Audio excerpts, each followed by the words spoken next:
우리는 왜 우리를 두렵게 하는 것을 동시에 원하는 걸까요? 그리고 왜 그 수많은 인간의 충동 중에서 유독 성적인 욕망을 그토록 숨기려 애쓰는 걸까요? 어쩌면 우리를 끌어당기는 그것이 사실은 우리가 잃어버린 우리 자신의 일부를 드러내고 있기 때문은 아닐까요?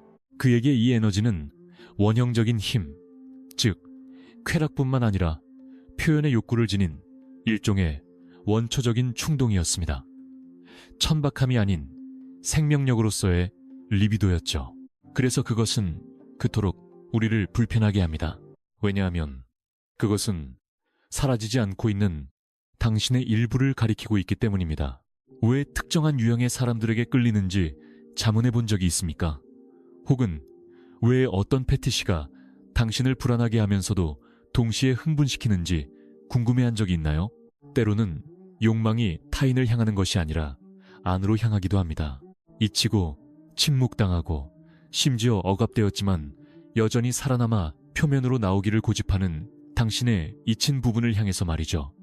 융은 이것을 그림자라고 불렀습니다. 당신이 거부하지만 당신이 욕망하는 것을 통해 끈질기게 자신을 드러내려는 당신의 일부입니다. 상상해 보십시오. 강하고 이성적이며 독립적이 되도록 교육받았지만 자신을 지배하는 남자에게 욕망을 느끼는 여성을요. 혹은 항상 친절하고 안정적이며 균형 잡힌 모습을 보이지만 혼란스럽고 예측 불가능하며 심지어 위험해 보이는 여성에게 끌리는 남성을요. 이것은 모순이 아닙니다. 이것은 영혼이 스스로를 완성하려는 시도입니다. 융이 무의식은 상징, 끌림, 환상, 충동을 통해 소통한다고 말한 것은 우연이 아닙니다. 이 모든 것은 상징적입니다. 당신이 누군가를 원할 때 어쩌면 그 사람 자체를 원하는 것이 아니라 그 사람이 상징하는 것을 원하는 것일지도 모릅니다. 자유, 권위, 복종, 창의성, 위험 같은 것들 말이죠. 욕망은 살아있는 은유입니다. 그리고 여기에 문제가 있습니다. 우리가 영혼의 그 외침을 무시할 때 그것은 사라지지 않고 강박, 불안, 짜증, 만성적인 외로움으로 변모합니다. 사람들 속에 둘러싸여 있어도 말이죠. 우리는 데이팅 앱에서, 영상에서, 오락거리에서 그 부재의 감각을 채울 무언가를 찾기 시작합니다. 하지만 부족한 것은 성관계가 아닙니다. 부족한 것은 의미입니다. 성적 욕망은 단순한 배출을 원하지 않습니다. 그것은 방향을 원합니다. 그리고 당신이 의식적으로 그 방향을 제시하지 않으면 그것은 파편화되어 공허한 습관, 해로운 관계, 충동적인 결정으로 흘러넘치고 점차 당신은 자신을 잃어버리게 됩니다. 융은 의식적으로 살아내지 못한 것은 운명처럼 다가와 겪게 된다고 말했습니다. 즉, 당신의 욕망을 직시하고 이해하지 않으면 깨닫지도 못한 채 그것에 끌려다니게 될 것이라는 뜻입니다. 하지만 여기서 반전이 있습니다. 그리고 그 반전은 당신이 느끼는 것으로부터 도망치기를 멈추는 순간 시작됩니다.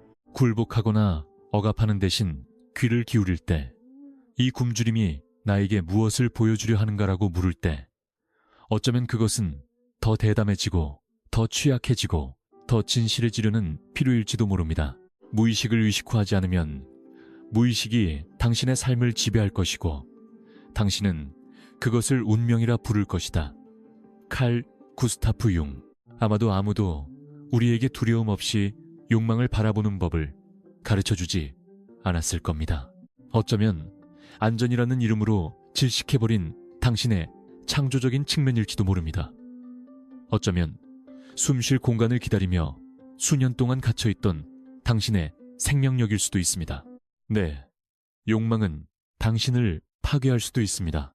하지만 당신을 재건할 수도 있습니다. 억압이 아니라 의식으로 그 에너지를 담아내는 법을 배우는 사람은 고갈되지 않는 내면의 힘의 원천을 발견하기 때문입니다. 욕망은 폭군이 되기를 멈추고 원동력이 됩니다. 당신을 질질 끌고 가는 것을 멈추고 당신을 안내하기 시작합니다. 그러면 당신은 더 이상 육체만을 원하지 않게 됩니다. 당신은 존재감, 깊이, 실현을 원하게 됩니다. 그리고 가장 놀라운 것은 자기 자신을 원하게 된다는 점입니다. 나르시시즘적인 의미가 아니라 존재의 가장 근본적인 의미에서 말입니다. 온전히 당신 자신이 되기를 욕망하게 되는 것입니다. 어쩌면 이것이 욕망의 가장 깊은 기능일지도 모릅니다. 우리가 여전히 살아있다는 것, 여전히 무언가가 부족하다는 것, 그리고 우리가 지금까지의 우리보다 더 나은 존재가 될 수 있다는 것을 상기시켜주는 것 말입니다. 그러니 말해보세요. 당신의 욕망은 당신에게 무엇을 말하려 하고 있습니까? 잠시 제게 솔직히 말해보세요. 너무 많이 베푸는데도 존중받지 못한다고 느낀 적이 있습니까? 노력이 부족해서가 아닙니다. 존중은 구걸하는 것이 아니라 투영되는 것이기 때문입니다. 그리고 그 투영은 위기 상황에서 냉정함과 집중력을 유지하도록 당신의 마음을 훈련하는 방식에서 시작됩니다. 많은 사람이 착하고 이해심 많은 사람이 되라는 생각 속에서 자랐지만 그것은 강한 남자를 만드는 것이 아니라 쉽게 조종당하는 사람을 만듭니다. 남들의 비위를 맞추기를 멈추고 존재감으로 자신을 드러내기로 결심한 사람들이 사용하는 정신적 자기 통제 모델이 있습니다. 우리는 이 구조가 실제 삶에서 어떻게 작동하는지 설명하는 영상을 만들었습니다. 확인하시려면 화면의 QR코드를 스캔하거나 설명란 또는 고정 댓글의 링크를 클릭하십시오. 솔직해집시다. 당신은 욕망을 느끼고 그것은 단순히 육체적인 것만이 아닙니다. 더 깊고 더 불안한 것입니다. 때로는 무언가에 대한 터무니없는 필요를 느끼지만 그것이 무엇인지 모릅니다. 섹스라고 생각하고 쾌락이라고 생각합니다. 하지만 그 깊은 곳에는 다른 것이 있습니다. 그것은 당신 자신에 대한 굶주림입니다. 우리가 배운 대로의 성은 행동으로 축소되었습니다. 가지거나 숨기거나 소비하는 무언가로 말이죠. 하지만 융은 이것을 심각한 오류로 보았습니다. 우리는 항상 욕망을 실수처럼 정복해야 하거나 숨겨야 하거나 억눌러야 할 무언가로 취급해왔습니다. 하지만 융은 다른 것을 감행했습니다. 그는 내면에서 타오르는 굶주림을 바라보았고 그것을 끄려하지 않고 오히려 귀를 기울였습니다. 그는 욕망을 하나의 언어, 즉 무의식이 당신의 깨어있는 자아와 소통하는 방식으로 이해했습니다. 욕망은 중립적이고 창조적인 원초적 에너지라고 그는 말했습니다. 문제는 우리가 그것으로 무엇을 하느냐, 혹은 더 정확히 말하면 무엇을 하지 않느냐입니다. 끊임없이 자극받으면서도 사람들이 얼마나 지쳐있는지 눈치채셨습니까? 우리는 자극과 실현을 혼동하기 때문입니다. 쾌락이 모든 것을 해결해 줄 거라 믿지만 방향 없는 쾌락은 닫힌 방 안에서 원을 그리며 도는 것과 같습니다. 움직이고 요동치고 흥분하지만 같은 장소를 벗어나지 못합니다. 융이라면 당신이 의미를 구축하는 데 써야 할 힘을 낭비하고 있다고 말할 것입니다. 왜냐하면 성적 에너지, 여기서 저는 단순히 성행위가 아니라 생명의 맥박을 말하는 것입니다. 이 에너지는 당신의 창조적 잠재력의 연료이기 때문입니다. 그 에너지는 당신이 그 프로젝트를 시작하게 하고 그 책을 완성하게 하고 악기를 연주하게 하고 진정한 관계에 깊이 빠져들게 할 수 있는 힘입니다. 하지만 당신은 즉각적인 안도를 위해 그것을 사용하고 왜 모든 것이 그토록 피상적으로 느껴지는지 의아해합니다. 왜인지 아십니까? 안도는 변화의 적이기 때문입니다. 아무도 듣고 싶어 하지 않는 진실이 있습니다. 욕망이 의식적으로 억제될 때 긴장이 발생하고 그 긴장은 고통스럽지만 바로 그 긴장의 고통 속에서 힘이 탄생합니다. 도망치지 않고 그 절박함을 견뎌야 합니다. 무슨 수를 써서라도 에너지를 제거하려 하지 말고 그 에너지를 짊어질 필요가 있습니다. 그리고 그것을 하는 법을 배운 사람은 거의 없습니다. 대부분은 욕망을 밀린 이메일을 처리하듯 해결하고 싶어 합니다. 열고 답장하고 닫아버리죠. 하지만 욕망은 업무가 아니라 부름입니다. 그것은 당신에게 무언가를 말하려 하고 있습니다. 당신이 아직 살아보지 못한 것, 당신에게 부족한 것, 인생의 어느 시점에 누군가가 그것은 너무 부적절하고 너무 더럽고 너무 위험하다고 말해서 당신이 억압했던 것 말입니다. 하지만 이제 당신은 나이도 들고 경험도 쌓인 채 여기에 있습니다. 그리고 어쩌면 여전히 당신을 움직이는 바로 그것으로부터 도망치고 있을지도 모릅니다. 만약 당신이 유혹이라 부르는 것이 사실은 잘못 해석된 충동이라고 말한다면 어떨까요? 당신이 느끼는 욕망이 쉬운 쾌락으로 당신을 부르는 것이 아니라 당신 자신을 구축하는 데서 오는 쾌락으로 부르는 것이라면요? 그리고 그 힘을 나침반처럼 사용할 수 있다는 것을 발견한다면 어떨까요? 이 장면을 저와 함께 상상해 보십시오. 잠에서 깨어났는데 평소라면 영상이나 육체, 아무 메시지로나 침묵시키려 했을 불안감을 느낍니다. 하지만 오늘 당신은 그러는 대신 귀를 기울이고 묻습니다. 내 안에서 무엇이 태어나려 하는가? 이 질문이 모든 것을 바꿉니다. 왜냐하면 욕망은 문제로 여겨지기를 멈추고 원천으로 여겨지기 시작할 때 변형되기 때문입니다. 충동이기를 멈추고 방향이 됩니다. 배출되는 무언가가 아니라 신성한 무게를 지듯 짊어지는 무언가가 됩니다. 오늘 제가 여러분을 초대하고 싶은 곳이 바로 그 지점입니다. 우리 모두는 어느 수준에서인가 은밀한 긴장에 관통당하고 있기 때문입니다.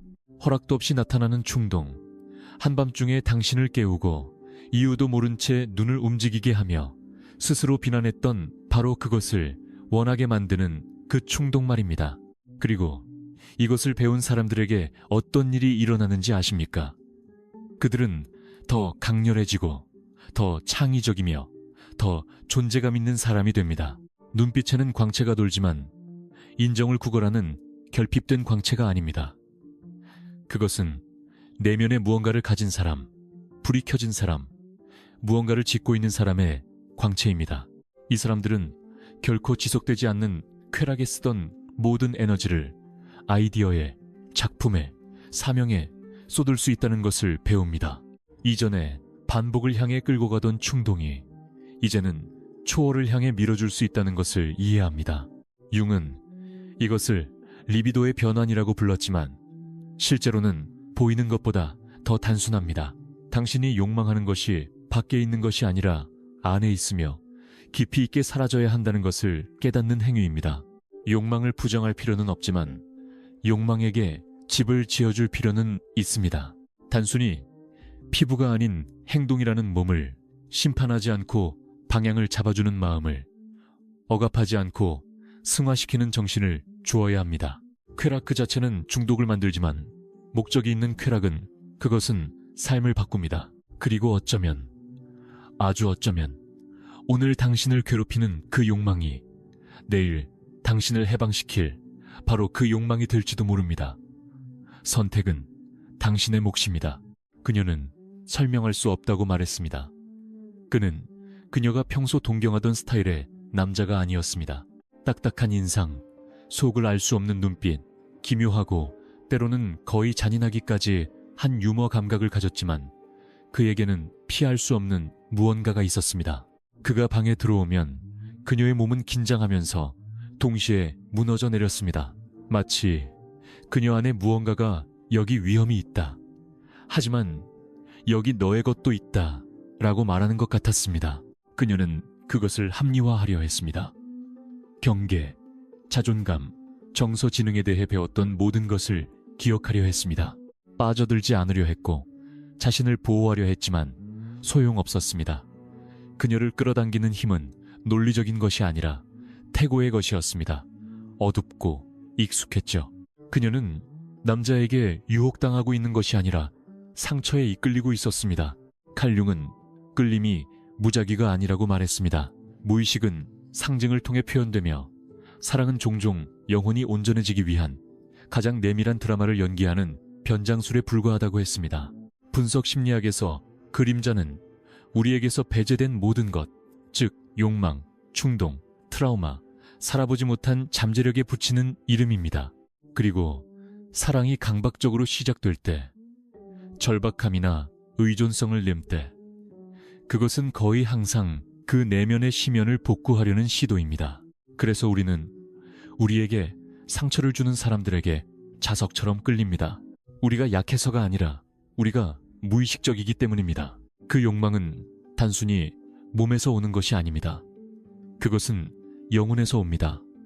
그것은 당신 안에 갇혀서 사라지기를 기다리고 있는 무언가의 언어입니다. 지나치게 강렬한 끌림은 거의 항상 정서적 기억을 숨기고 있습니다. 때로는 무시당하는 느낌이 어린 시절 겪은 유기를 건드립니다. 극단적인 질투는 가정에서 느꼈던 불안감을 되살립니다. 차가운 사람에 대한 욕망은 한 번도 받지 못한 애정을 표면으로 끌어올립니다. 영혼은 마치 길 잃은 아이처럼 언젠가는 오지 않았던 것을 받기를 기대하며 계속해서 같은 장소로 돌아갑니다. 우리는 그것을 열정이라 부릅니다. 하지만 열정이 반드시 사랑인 것은 아닙니다. 많은 경우 그것은 갇혀있는 무언가의 증상, 무의식적인 재회의 요청, 이해받기를 원하며 반사되는 무언가일 뿐입니다. 그녀는 밤을 지새우고 무시당한 메시지들을 보고 구원을 약속하는 듯 했으나 파멸만을 안겨준 만남들을 겪은 후에야 뒤늦게 깨달았습니다. 늦었지만 어느 날 침묵 속에서 모든 것을 바꾼 질문을 스스로에게 던졌습니다. 그가 오기 전부터 이미 내 안에 존재했던 무엇을 그가 건드렸는가? 대답은 속삭임처럼 왔지만 파괴적이었습니다. 그것은 그가 아니었습니다. 그것은 부재한 아버지의 기억, 침묵의 거절, 너무 많이 느낀다는 것에 대한 죄책감, 사랑은 아파야만 진짜라는 믿음이었습니다. 그녀는 그 남자를 사랑한 것이 아니라 그를 통해 이름 붙일 수 없었던 것을 치유할 가능성을 사랑했던 것입니다. 그리고 바로 그 지점에서 모든 것이 변합니다. 끌림 뒤에 무엇이 있는지 보게 되면 마법은 깨집니다. 그 사람을 쫓는 것을 멈추고 죽도록 내버려 두었던 당신의 일부를 쫓기 시작합니다. 통합하기 시작하고 타인이 나타내는 힘, 자유, 강렬함, 부드러움과 같은 것들이 사실은 거부당했던 당신의 모습들이었음을 보게 됩니다. 당신은 타인을 욕망하는 것이 아니라 타인이 비추는 것을 욕망합니다. 그림자는 거울로 드러나고 사랑은 재통합의 행위가 됩니다. 그녀는 그를 다시 찾지 않았습니다. 그를 경멸해서가 아니라 자신을 기억하기 위해 더 이상 그가 필요하지 않았기 때문입니다. 네, 그녀는 그를 사랑했습니다. 하지만 치유 후의 증상을 사랑하듯 감사함과 거리감, 그리고 명료함으로 사랑했습니다. 그리고 이것이 아마도 욕망이 행할 수 있는 가장 위대한 연금술일 것입니다. 가장 절실한 사랑은 바로 당신 자신에게 빚진 사랑임을 드러내는 것 말입니다. 항상 무언가의 가장자리에 서 있는 듯한 느낌을 받은 적이 있습니까? 진정으로 될 수 있는 사람이 되기 직전에 항상 걸려 넘어지는 것 같은 느낌 말입니다. 마치 당신 안에 어떤 힘이 당신을 앞으로 미는 대신 뒤로 잡아당기는 것처럼요. 사실 많은 사람이 변화하고 싶은 욕망과 반복하려는 습관 사이에 림보 상태에서 살고 있습니다. 그리고 그 반복에는 이름이 있습니다. 융은 그것을 작동 중인 무의식이라 불렀을 것입니다. 다른 사람들은 자기 파괴라고 부르겠지만 어쩌면 가장 적절한 용어는 생명 방향, 감각 상실일 것입니다. 왜냐하면 모든 충동이 파괴적인 것은 아니며 모든 목적이 처음부터 명확한 것은 아니기 때문입니다. 문제는 우리 대부분이 충동과 목적을 구별하는 법을 배운 적이 없다는 것입니다. 그 둘을 나누는 선은 얇아서 거의 보이지 않지만 한 인생의 방향을 결정합니다. 무언가를 하고 싶고, 변화하고 싶고, 새로운 곳으로 달려가고 싶고, 새로운 관계를 시작하고 싶고, 새로운 쾌락, 새로운 몸, 새로운 기회를 찾고 싶습니다. 이 영상에서 우리는 표면적인 의미의 성에 대해 이야기하지 않을 것입니다. 우리는 당신에 대해, 당신의 고통, 창조적 에너지, 그리고 당신의 모순에 대해 이야기할 것입니다. 왜냐하면 당신이 느끼는 그 욕망이야말로 아마도 당신 내면의 가장 솔직한 목소리일지도 모르기 때문입니다. 절박해 보이고 해방감을 줄 것처럼 보이지만 정말 그럴까요? 당신이 자유라고 부르는 그 기세가 사실은 낡은 도피에 변장된 반복은 아닐까요? 다시 시작하고 싶은 그 강한 욕망이 단순히 또 한 번 무시되기를 요청하는 같은 그림자는 아닐까요? 자기 파괴는 처음에는 거의 파괴처럼 보이지 않습니다. 그것은 진정한 감정의 얼굴을 하고 찾아오지만 그 얼굴 뒤에는 반복되는 각본이 있습니다. 같은 유형의 사람과 사랑에 빠지고 자유를 약속하지만 당신을 구속하는 결정을 내립니다. 열정적으로 프로젝트를 시작했다가 감정이 식으면 버립니다. 공허함과의 접촉을 피하기 위해 시나리오를 만들고 왜 아무것도 변하지 않는지, 왜 패턴이 돌아오는지, 왜 같은 실수가 다른 이름으로 반복되는지 묻습니다. 융은 우리에게 경고했습니다. 의식적으로 살지 않은 것은 운명처럼 반복된다고 말이죠. 잘못 이해된 충동은 자유의 표현이 아니라 변장된 감옥입니다. 욕망이 말하려는 것을 듣지 않는 사람은 자신이 어디로 가는지도 모른 채 항상 욕망에 휘둘리게 될 것입니다. 그렇다면 목적은 어떨까요? 차이점을 어떻게 식별할까요? 목적은 소리치지 않습니다. 목적은 속삭입니다. 그것은 당신이 멈출 때, 서두르지 않고 욕망의 긴장을 견딜 때, 아무거나 상관없다는 쾌락을 향해 달리지 않고 아직 아니라는 고뇌를 참아낼 때 나타납니다. 목적은 억제 속에서 충동과 행동 사이의 공간에서 드러납니다. 그래서 융과 다른 많은 사상가가 내면의 긴장을 견디는 것을 처벌이 아니라 바라의 장으로 이야기한 것입니다. 욕망이 즉시 배출되지 않을 때 그것은 방향으로 변합니다. 생각을 정리하고 의도를 명확히 하며 당신이 원하는 것뿐만 아니라 그것을 누릴 자격을 갖추기 위해 무엇을 쌓아야 하는지 보여주기 시작합니다. 그리고 여기에 전환점이 있습니다. 이전에 당신을 붕괴로 이끌던 에너지가 창조로 이끌기 시작합니다. 반응에 따라 행동하는 것을 멈추고 비전으로부터 행동하기 시작합니다. 충동이 원동력으로 변합니다. 더 이상 공허함을 채우려는 불안에 이끌리지 않습니다. 당신은 당신보다 더 큰 무언가, 시간이 걸리고 요구하고 도전하는 무언가를 지탱해야 한다는 책임감에 이끌립니다. 충동은 안도를 찾지만 목적은 구조를 찾는다는 것을 깨닫게 됩니다. 그래서 충동은 고갈시키지만 목적은 지탱해줍니다. 하지만 속지 마십시오. 충동을 목적으로 바꾸는 것은 과정입니다. 때로는 미끄러질 것이고 강렬함을 직관과 혼동할 것입니다. 자유라고 믿었지만 사실은 중독일 수도 있습니다. 혼돈을 다시 한번 낭만화할 수도 있습니다. 괜찮습니다. 의식은 순수함에서 구축되는 것이 아니라 되돌아옴에서 구축되는 것입니다. 중요한 것은 멈추는 능력, 행동하기 전에 묻는 능력, 몸을 던지기 전에 느끼는 능력, 불을 퍼뜨리기 전에 담아두는 능력을 기르는 것입니다. 왜냐하면 충동을 부정하기 위해서가 아니라 듣기 위해서 억제하는 법을 배울 때 그 안에 숨겨진 거대한 창조적 힘을 발견하게 되기 때문입니다. 그리고 만약 당신이 그 목소리를 들을 용기가 있다면, 진정으로 듣는다면 당신은 자신이 연기하도록 배운 껍데기 너머에 진정한 당신을 발견하게 될지도 모릅니다. 그러니 불을 끄고 세상의 소음을 줄이고 저와 함께 해보시죠. 그 힘은 책을 쓰고 깊은 유대관계를 맺고 새로운 길을 열 수 있습니다.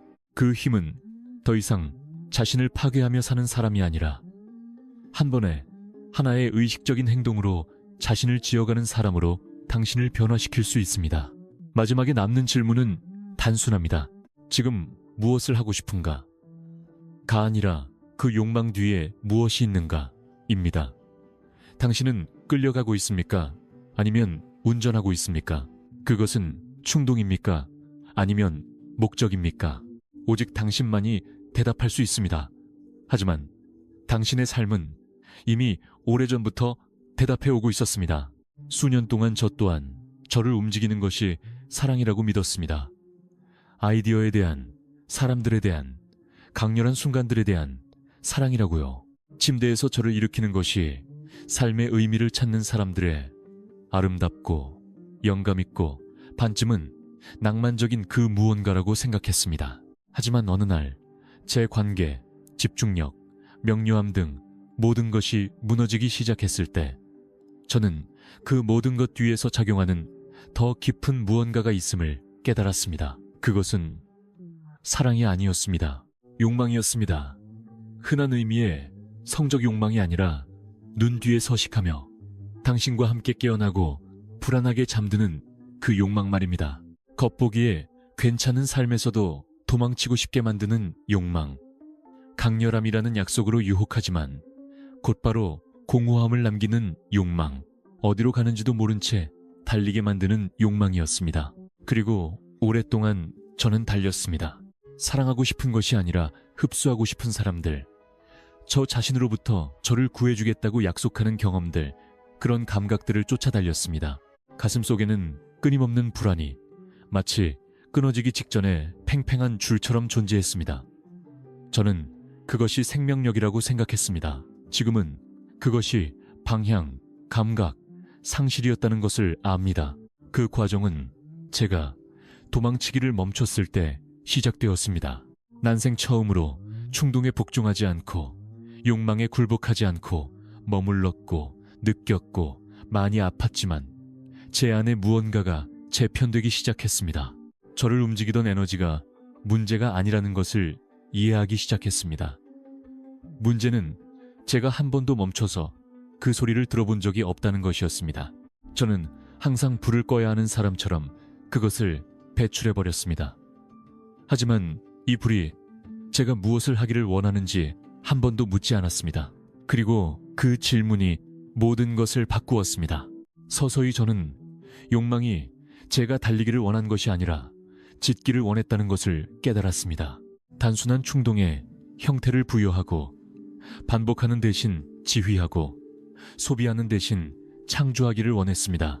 욕망은 목적이 되고 싶어 했지만 저는 그것을 문제로 취급하기를 고집했던 것입니다.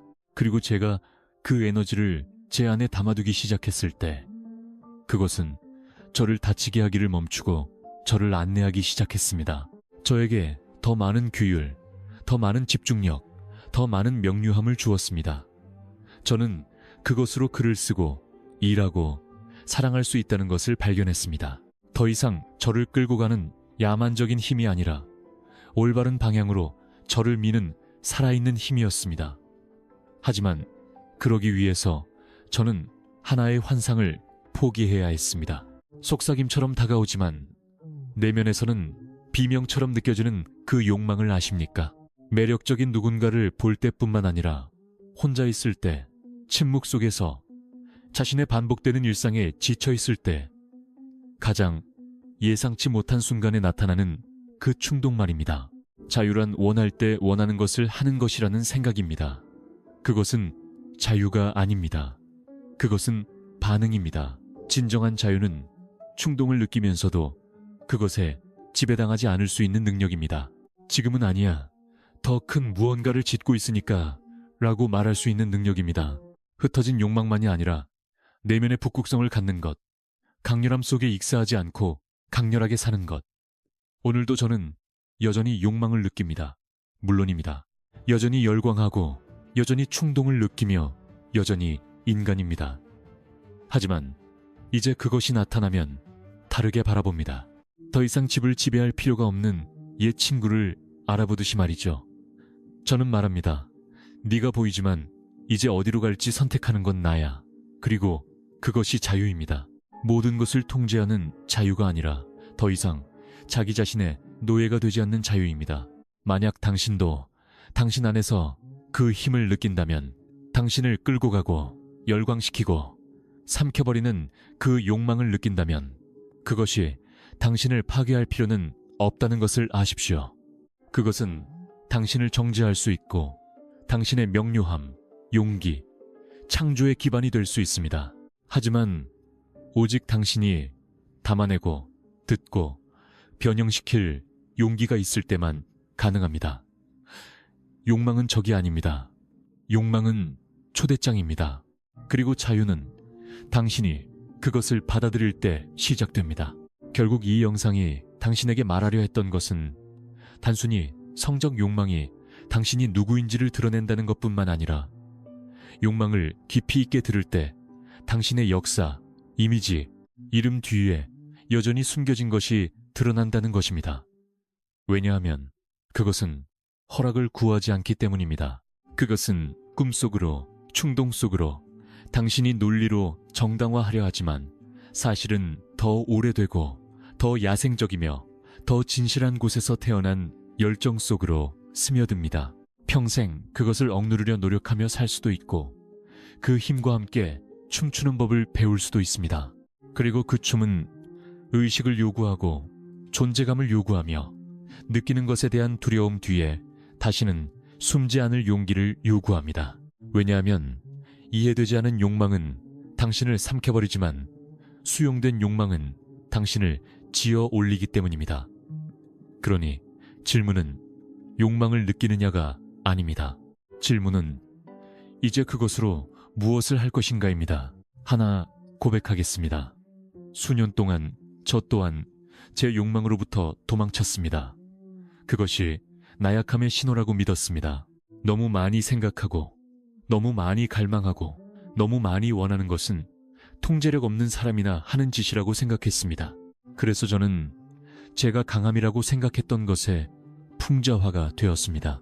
이성적이고 생산적이고 안정적이지만 내면에서 저를 실제로 움직이는 에너지와는 완전히 단절된 채로요.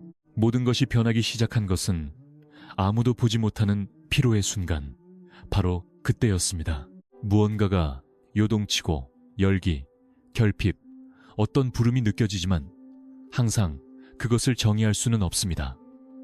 하지만 그것은 분명히 거기에 존재합니다. 칼 융은 성적 욕망을 단순히 육체적인 충동 이상의 것으로 보았습니다. 늦은 밤, 포화 상태인 머리와 지친 몸으로 혼자 있었고 저는 생각했습니다. 왜 나는 항상 달리고 있는가? 내가 정확히 무엇을 피하려 하는 것인가? 대답은 일격처럼 다가왔습니다. 저는 세상으로부터 도망치고 있었던 것이 아니라 저 자신으로부터, 제가 느끼는 것으로부터, 제가 원하는 것으로부터, 제가 직면해야 하는 것으로부터 도망치고 있었습니다. 그때부터 저는 그 욕망을 글쓰기로, 공부로, 침묵으로, 선택으로 바꾸기 시작했습니다. 그리고 그것이 저를 지금 여러분과 이야기하는 이곳으로 이끌었습니다. 여러분 또한 달리기를 멈추고 짓기 시작할 수 있기를 바라는 마음을 담아서요.